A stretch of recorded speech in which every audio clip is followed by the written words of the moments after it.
Our next speaker is Pilar Uceira from the Basque country, and she is going to present experience developed in autonomy in secondary education in the Basque country. Okay, well, my first slide is a picture I took this summer. It's I'm walking to the countryside because that was my grandpa who started me getting English classes, so I just think that the way to start fostering your own autonomy is trying to explore your own path and doing things in a different way. We are influenced by the light of many of the people who are here. Right, when I was invited by Carmen at the beginning, I was very worried because I thought, well, I am working now at the Visual School of Languages. I just passed my competitive exams just a year ago, and I was just trying to comply with the regulations. After you pass the competitive exams, oposiciones, you have to take a stage year, and you are assessed by someone who is your supervisor. So I couldn't dare to, I was under pressure. The last 2 years were very hard for me because I was working not in Austria, at a different school of languages. Well, sometimes some colleagues weren't very helpful, so I couldn't dare to do things in the way I wanted to. So, well, at first I thought, well, how am I going to do this? If Carmen wants me to talk about my experience, I was very worried. And then I thought, well, as I had an operation, well, I had post-surgeries on my foot, and that's why I changed my job. So I'm used to looking for motivation websites and things to make me feel, looking forward.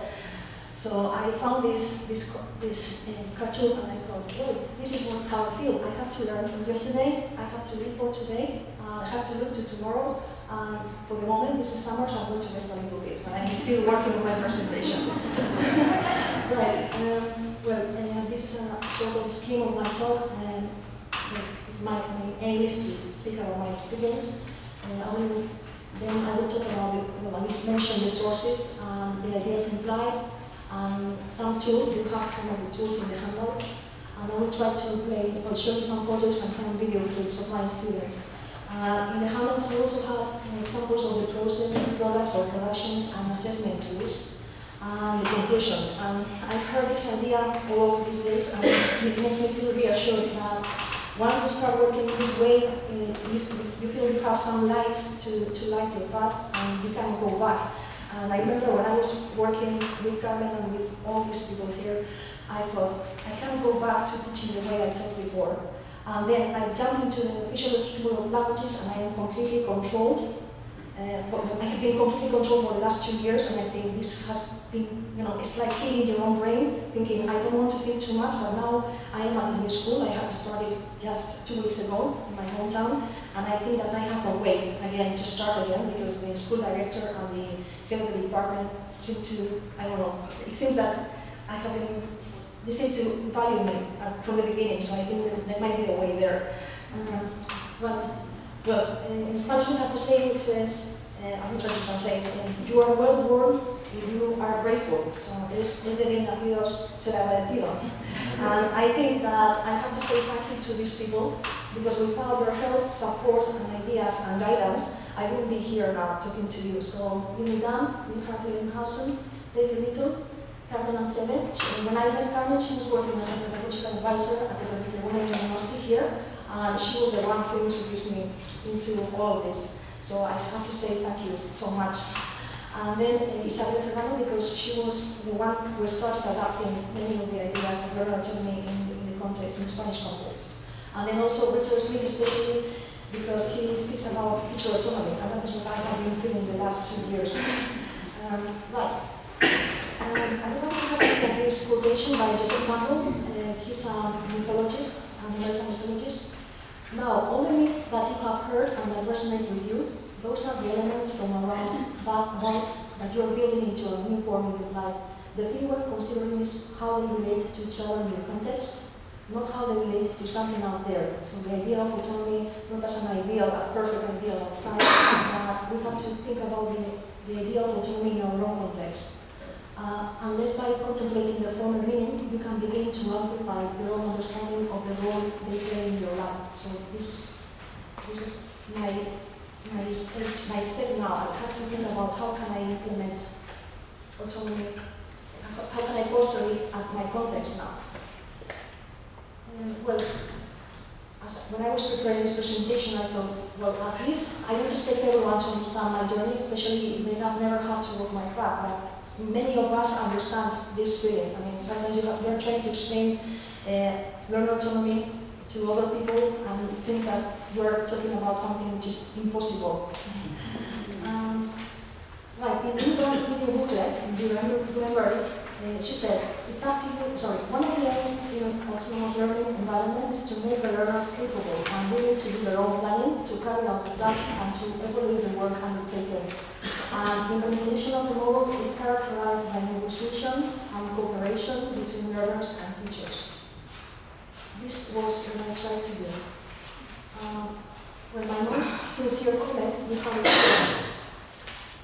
This on the first handout that you have.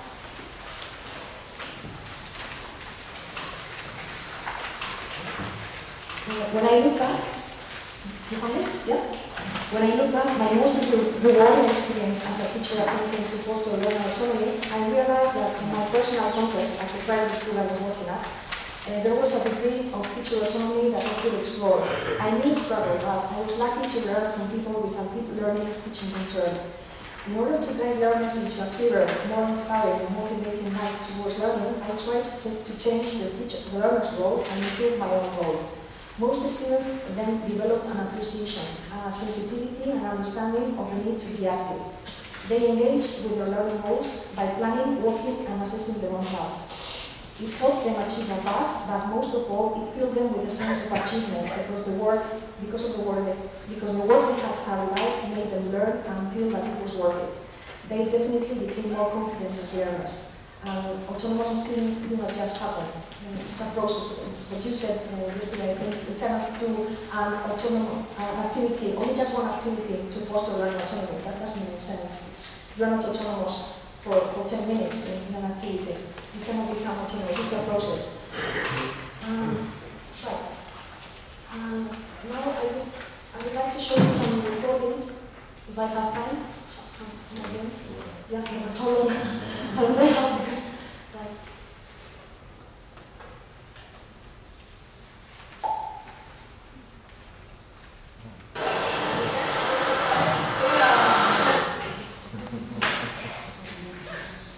we have a script in one of the handouts, just in case you don't hear the students very well. It's this handout here with the pen, the one before last. Yeah. Here it says extras from video recording sessions at the School 2008. You find it? Yeah.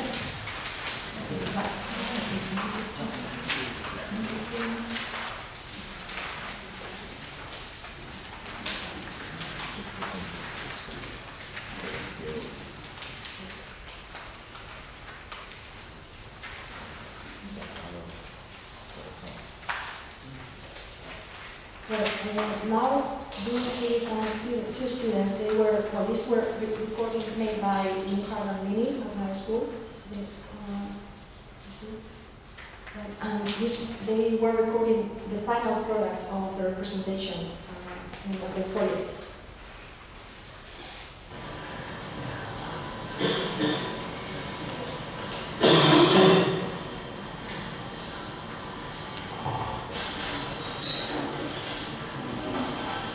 Now we are going to start with the presentation. Bueno, this is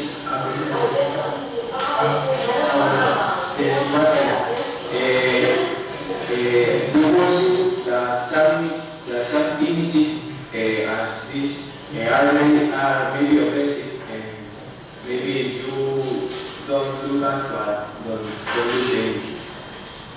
Well, this refers. This is a principal activity. It is a strange mutation, and the symptoms are that your eyes. Okay, so you can see that they are doing a presentation about all diseases. So I would never have imagined that by giving choice to students, 15-year-olds, they would choose a topic such as that one, because that's related to medicine. And it seems that this student would like to become a doctor in the future. And I mean, they were reading complex texts about all diseases, and then they had summarized the ideas, and they explained that to the students in class. So, well, after the whole presentation, we always have assessment. We have self-assessment, group assessment, or small groups assessment, and then the whole class assessment. I'm going to jump onto that now. Let's see. Sorry, I couldn't edit the video. I'm not so handy with video managing. Let's see. 23. Right, let's see. Oh. That's it. I think the most important for you was they were doing the listening, because there are pictures with people, young not soon, but others were laughing because the children with their I think that they were very good.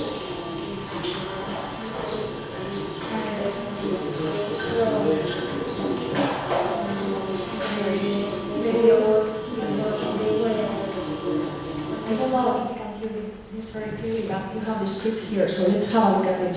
I wasn't recording this. I was with another group, the ones who did the presentation. They were doing self-assessment, and I was guiding them. And this was recorded by Richard, I think. I can't remember. Right. So this is what they said. I think the best part of the project is that they get to involve listeners, and they were tough pictures, a bit traumatic. I think the content was very good. And the conversation was clear. The organization was only good because Inigo talked more than I thought. Yes, but talking time, it is only a part of the organization. Well, all the work, products, this is the PowerPoint and the speaking cards. Grammar accuracy was good, grammar complexity was very good, I think it was difficult. And vocabulary variety was very good because they said lots of things that we didn't know before. Stephen refers to the semantic map. The semantic map is one of the productions that we have to get into each of the steps. The student refers to the map, it has medical words, and it's important to know, for example, how to say the word picar. That's to each in Spanish, in English. Sorry, in Spanish, which we were always like this, and the student scratches around, but we don't know the word. Well, there is another group of boys doing the assessment, and they say pronunciation was very good, but students disagree. One of the students says, I wrote Inigo good, and I thought fair because I couldn't hear very well his pronunciation. Vocabulary variety was very good. They were very complex words. Another student says, maybe they can improve in devices to involve listeners, and another one disagrees. No, I thought that the presentation was good. And maybe also the tone of voice, it was very low, very flat, monotone. In general, they had a good presentation, and they were not excellent in one part, but we had others which were good. Yes, I think so. Right, and then, after this, I will just read this, because if I play the video, it will take us longer. We did a whole group assessment, so each group had to report on the ideas discussed in the small groups, and I gathered all the ideas. So the teacher said, what do you think were good points in the presentation? And one says, I think that the prophecy was the best because they chose a topic and spoke about it without wasting themselves on other topics. The usual cliché rate was tough, but some of the pictures were a bit, hard to see because they were all diseases. The tone of voice was very good. The teacher smiles weirdly, looking at one of the students who had done the presentation. And one student disagrees. No, I don't think so. They were very flat. So one of the boys didn't speak in a very, exciting tone. It was a bit flat. And the teacher says, the content of this project was amazing because although you cannot see it now, when they passed me all the work on their information to have it checked, they had to summarize complex content in medical paragraphs. Another student talks about the speed, and Inigo spoke too fast, and I thought he spoke too slowly. And the teacher says, this is great, you are all very clever, because when we were really matching the assessment here, because when I told Inigo and I were going through the self-assessment, that was exactly one of the things they mentioned that they had to improve. And when I asked Victor if he thought he had spent enough time preparing his presentation, he said, well, no. So, yeah, thank you. Well, from these examples, I would like to have you have the hand up here. From this assessment, we can see that the students are becoming aware of how to improve. They are assessing their peers and their own performance, their own difficulties and results. And they have learned how to plan, carry out their plans, and how to think of their next step in their learning progress.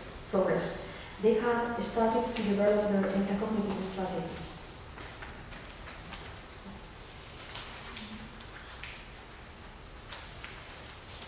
Right now, I would like you to have a look at this sheet. This will be more or less a summary of how we worked in class. Here you can see the stages in the working procedure. So at first, can you see this? Yeah, fine. Do you all have it?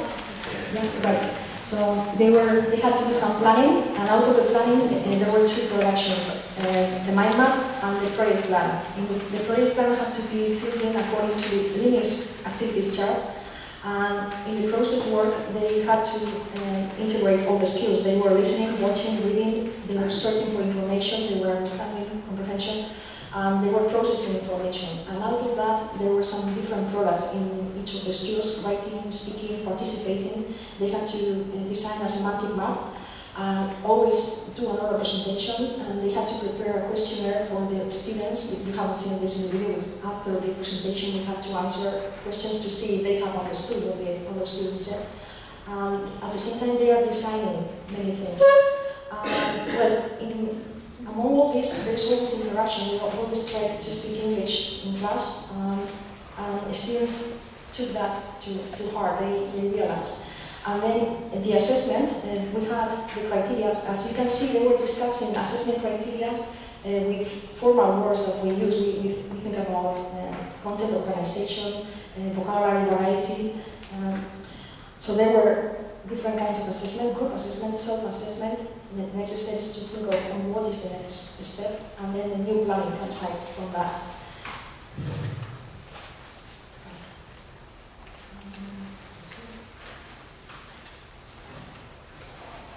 Right. These are some of the ideas that were part of my practice. You will recognize. You have a look at them.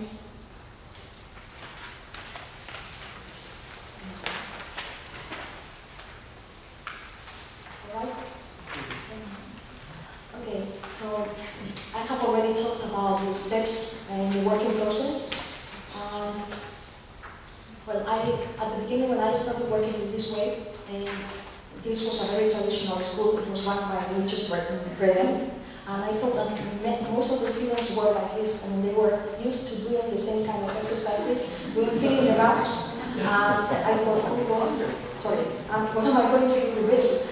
So thanks to Carmen, she was my guardian angel in this path, I thought, well, the students are bored, they are not motivated, they have the same activities, the same results, there is no personal motivation, there was no freedom, they didn't even believe in their potential as learners. And especially the smart ones. The problem wasn't the weakest students, because the weakest students were always ready to try new things, but the smartest ones, the ones who were used to getting an A+ in all their filling the gaps exercises, were a bit reluctant at first. They thought, well, let me keep on doing that filling the gaps exercise, because I always get an A. So they were a bit reluctant. So they said, I still want to keep on doing the same things, spoon feeding, I prefer that feeling, and most of the students reacted like this: I feel curious, hey, that sounds interesting. And you know what I used to do was to get students from the highest levels, I used to take them out with the permission of the teacher to the lower levels class, and they used to do our presentation to the ones below. So the ones below, the lowest levels, were amazed, thinking, wow, these people can speak English. So they were ready. And that's only 1 year after us, so we're going to try to do this too. It was like showing them the suite, you know? So they always said, can we do that? Can we do something similar about another topic? Right, so they started thinking, let's see if they really, that's one idea, that was my idea, let's see if they really what they can do. They started exploring. These pictures were taken on Pilar Mountain because they really was surprised by our breed of horses, because we have a special plump breed of horses. It's the Basque, Ojoka, you know, it has a, you know,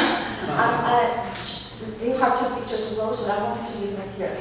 Well, my role changed. I was not the traditional teacher, I became a guide. And they started exploring and working. Mixed ability was catered for because even the weakest students started doing things. And there was cooperation, they were looking forward and they were motivated. The idea behind this was, sometimes when the students left our school, they got into different kind of schools, they have a different way of teaching, and they always used to tell me, okay, how much we miss classes in the daily, because we used to plan and choose our own things. Right. I'm going to stop just giving, may I have participants, please? Okay, thank you. Well, the idea was, when you start taking charge of your own learning, while and after we train you, you develop your metacognitive strategies, and the strategies that we use when doing this are not only used in English, you can use them for your own life. I would like you to have a look at this comic strip. I found this in summer, and there are two babies, and this one says, oops, sorry, more cookie? Okay. And the mom says, are you teaching Braille sign language? And the kid says, no, I think she learned it from one of her videos. And the mom is so pleased. She says, that's amazing, my baby is learning to communicate. And they go, what is she saying now? I love you, mommy? No, the chicken is tough and the apple sauce is great. So, well, I think that at first learners will communicate what they really need or want to say, not exactly what we want them to say. These are some of the photos. So, you know, I have to stop, I know. Sorry, may I show you the photos? Is it all right? I'm sorry for running, you know, late. So these are some, well, I used to teach not only English, I used to teach drama in the three languages, in Basque, Spanish, and English. So that's why you can see so many things around my, my English room. So it's full of things, and the productions were there. Well, here you have different topics and examples. So I would never believe that a student would choose the Second World War as a topic to explore, because it's very complex. Well, let me see if I get to the end. Sorry, I'm just, this one gets examples of the project plans and the videos, sorry. And I want to get to the end. I always speak about Plato's cave image, you know. At the beginning, people were inside a cave and they could only see reflections of what they thought reality was like. But then one of them got out of the cave and started to see things under a new light. So that's a new perception of reality. And when I was starting, I thought I'm never going to go back. But I should have written my words, at least for the last 2 years. I've been you know, a horse like this recently, but I know I'm on my way out because I'm next to the door. I know I'm going to start again because I feel this at my new school. But these are little ones, they are trying to carry their own weights. I saw this ad, and it says, become a hybrid. So this is what I have done. I have adapted and adjusted. I'm always telling you about motivation. When I saw this, I thought this is how I feel. Do what you can with what you have, where you are. When I was preparing my presentation, I used to go to a country walk. There were some rushes in the wind, and I thought, this is an image of myself right now. I am learning to adapt according to the winds. Well, you never know how strong you are until being strong is the only option you have left. I would like you to think about this. Theory is when you know something and it works, and practice is when something works and the practitioner and the theorist sees why. And in our conference, the Nordic conference, theory and practice are combined. Something works and we reflect on the reasons why. Well, you have this on the slide and the photocopies. I'm just running out of time. I'm so guilty. I hope you can read this. I would like you to have a look at this final two quotations. The teacher who is indeed wise does not lead you to enter the house of his wisdom, but rather leads you to the threshold of your mind. Get said right, I hope I have said this in the right, sorry, help German. I'm pronouncing get as Ogette. Yeah, you're welcome for good. Okay. All intelligent thoughts have already been thought. What is necessary is only to try to think them again. So I think that learner autonomy will keep on developing and spreading if we The ideas are there, just need to be brave. We need to be brave to try to implement our new path, new ideas. And the secret of getting ahead is getting started. The secret of getting started is breaking your complex, overwhelming tasks into manageable tasks, and then starting on the first one. That's quotation by Mark Twain. That's it. That's everything.